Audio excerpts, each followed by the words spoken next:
जयप्रकाश नारायण अंतर्राष्ट्रीय convention centre, Gomti river front, cricket stadium, guest house, super speciality hospital, all weather swimming pool, Mughal museum, perfume park, ऐसे ही करीब 1 दर्जन से ज्यादा प्रोजेक्ट्स हैं उत्तर प्रदेश में जो अपने अंतिम आकार तक पहुंचने की बाट जोह रहे हैं।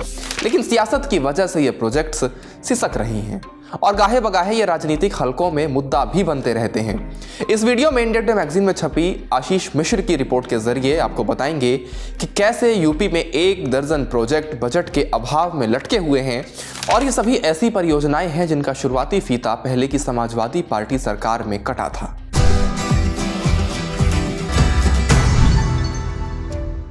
नमस्ते, मेरा नाम धनंजय है और आप देख रहे हैं इंडिया टुडे हिंदी। संपूर्ण क्रांति के जनक जयप्रकाश नारायण की जयंती के मौके पर 11 अक्टूबर को लखनऊ में एक बार फिर हाई वोल्टेज ड्रामा देखने को मिला। पिछले साल सपा प्रमुख अखिलेश यादव ने लखनऊ के गोमती नदी के किनारे बने जयप्रकाश नारायण अंतर्राष्ट्रीय कन्वेंशन सेंटर यानी JPNIC का गेट फांद कर जयप्रकाश की मूर्ति पर माल्यार्पण किया था। तो इस बार वो ऐसा न कर पाए, इसलिए प्रशासन ने पहले ही टीन शेड लगा दी थी। अखिलेश यादव ने माल्यार्पण के लिए जाने की घोषणा कर दी थी। फिर कोई हंगामा ना हो जाए इसलिए लखनऊ के joint police commissioner Amit Verma Akhilesh Yadav से मिलने आवास के अंदर गए। इसके बाद खुली जीप में JP की प्रतिमा रखकर उसे सपा अध्यक्ष के आवास के बाहर लाया गया। करीब 11 बजे अखिलेश यादव आवास से निकले और जीप को ही अस्थायी मंच बना दिया। उस पर चढ़कर अखिलेश ने JP को श्रद्धांजलि दी। लखनऊ में JPNIC पिछले 10 सालों से बन रहा है। जब तब ये सपा और बीजेपी के बीच टकराव की वजह बनती रहती है। इसकी पॉलिटिक्स पर आएंगे, लेकिन पहले जान लीजिए कि JPNIC है क्या। JPNIC यूपी के पूर्व मुख्यमंत्री और सपा संस्थापक मुलायम सिंह यादव का ड्रीम प्रोजेक्ट था। इसका निर्माण कार्य 28 फरवरी 2014 को शुरू किया गया। इसे अक्टूबर 2016 में बनकर तैयार हो जाना था, लेकिन ये परियोजना अभी तक ठप पड़ी है। इस 19 मंजिला इस इमारत में ओपन एयर रेस्तरां और 19वें फ्लोर पर हेलीपैड बनाया गया है। यहाँ 1200 गाड़ियों की बहुमंजिला कार पार्किंग भी है। करीब 18.5 एकड़ में फैले JPNIC में 107 कमरों वाला 7 स्टार गेस्ट हाउस और 1000 लोगों की क्षमता वाला कॉन्फ्रेंस हॉल भी है। एक ओलंपिक साइज डाइविंग पूल, एक किड्स पूल, एक लॉन टेनिस ग्राउंड, एक जिम, एक स्पा एंड योगा सेंटर के अलावा टेरेस पर ओपन एयर रेस्तरां बनाने का भी प्रावधान है। म्यूजियम ब्लॉक के अलावा बेसमेंट में लाइब्रेरी एंड रीडिंग रूम की भी व्यवस्था है। JPNIC को बनाने का जिम्मा real estate company Shalimar group के संजय सेठ को मिला था।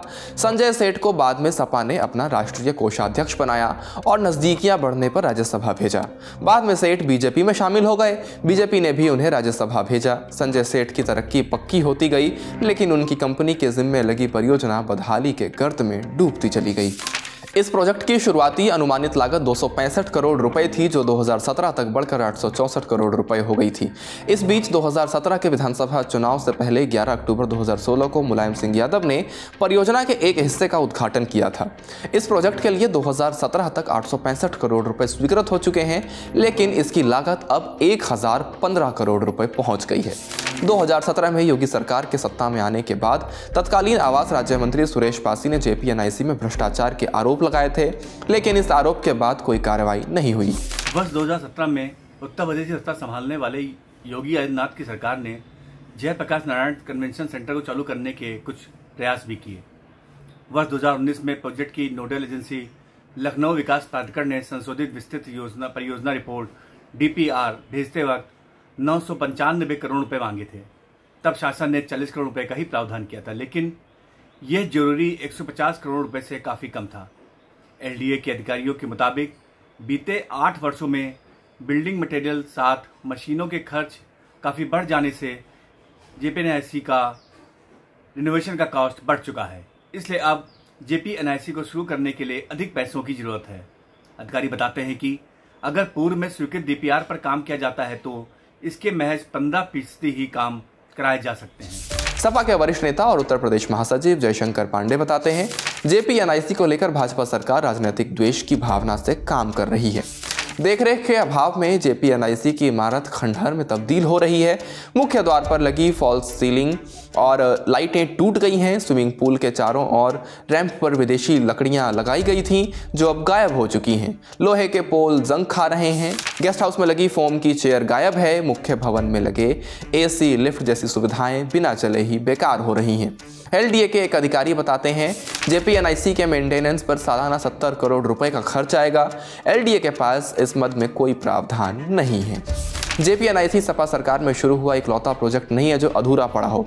लखनऊ, कन्नौज, सैफई में 1 दर्जन से ज़्यादा परियोजनाएं पूरी होने की बाट जोह रही हैं। सपा सरकार के दौरान 2014-15 में लखनऊ में शुरू हुआ गोमती रिवर फ्रंट, सैफई में 200 करोड़ रुपए की लागत से 45,000 दर्शकों की क्षमता वाला क्रिकेट स्टेडियम, सैफई में ही 2015 में शुरू हुआ 42 करोड़ रुपए की लागत से बनने वाला गेस्ट हाउस, सैफई में 2014 में शुरू हुआ 500 बेड वाला सुपर स्पेशलिटी हॉस्पिटल, 300 बेड वाला जच्चा बच्चा अस्पताल, 2015 से आगरा में बन रहा मुगल म्यूजियम, आगरा में ही रोड साइड कैफे प्रोजेक्ट और फ्रांस के ग्रासे शहर की तर्ज पर कन्नौज का परफ्यूम पार्क। ये वो प्रोजेक्ट्स हैं जो अपने निर्माण के लिए किसी न किसी स्टेज पर फंसे हुए हैं। हालांकि कन्नौज के परफ्यूम पार्क का उद्घाटन लोकसभा चुनाव से पहले 3 फरवरी को सीएम योगी आदित्यनाथ ने कर दिया था, लेकिन यहाँ व्यवस्थाएं अभी भी अधूरी ही हैं। अन्य विकास योजनाओं की तरह भारतीय जनता पार्टी की सरकार गोमती रिवर फ्रंट को भी राजनीति का शिकार बनाना चाहती है। 10 साल योगी जी को सरकार को आए हुए हो गए, तब से जांच चली रही है, जांच का कोई निष्कर्ष नहीं आया और यदि जांच है तो उसकी समय सीमा निर्धारित होनी चाहिए।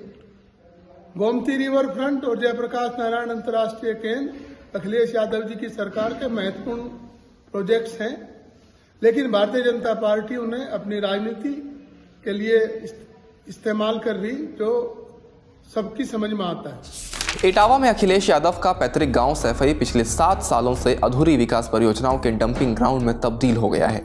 आजमगढ़ से सांसद धर्मेंद्र यादव कहते हैं, सबका साथ सबका विकास का नारा देने वाली प्रदेश की योगी आदित्यनाथ सरकार ने सैफई में जनता के पैसे से बनी विकास परियोजनाओं को बंद करके अपनी असलियत जाहिर कर दी है। सैफई में विकास योजनाओं के भेदभाव करने के आरोपों पर इटावा से पूर्व बीजेपी सांसद रामशंकर कठेरिया कहते हैं, सैफई में अंतर्राष्ट्रीय cricket stadium, all weather swimming pool जैसी कई योजनाओं का कोई औचित्य नहीं था। यह सपा सरकार के दौरान जनता के पैसे की बर्बादी की मिसाल है। सैफई में उत्तर प्रदेश आयुर्विज्ञान विश्वविद्यालय की सेवाओं को दुरुस्त करने का कार्य मुख्यमंत्री योगी आदित्यनाथ ने किया है। 2024 के लोकसभा चुनाव से पहले मुख्यमंत्री ने सैफई में सुपर स्पेशलिटी हॉस्पिटल का उद्घाटन किया था, लेकिन वो अभी तक शुरू नहीं हो पाया है। हालांकि मुख्यमंत्री कार्यालय ने अधिकारियों से इस साल जनवरी में सपा सरकार में शुरू हुई विकास परियोजनाओं की स्टेटस रिपोर्ट मांगी थी, लेकिन इस पर पुख्ता कार्रवाई अभी तक लंबित है। इस मुद्दे पर आपकी क्या राय है, हमें कमेंट बॉक्स में ज़रूर बताएं। ऐसे ही डिटेल्ड रिपोर्ट्स के लिए इंडिया टुडे हिंदी के यूट्यूब चैनल को सब्सक्राइब ज़रूर कर लें। शुक्रिया।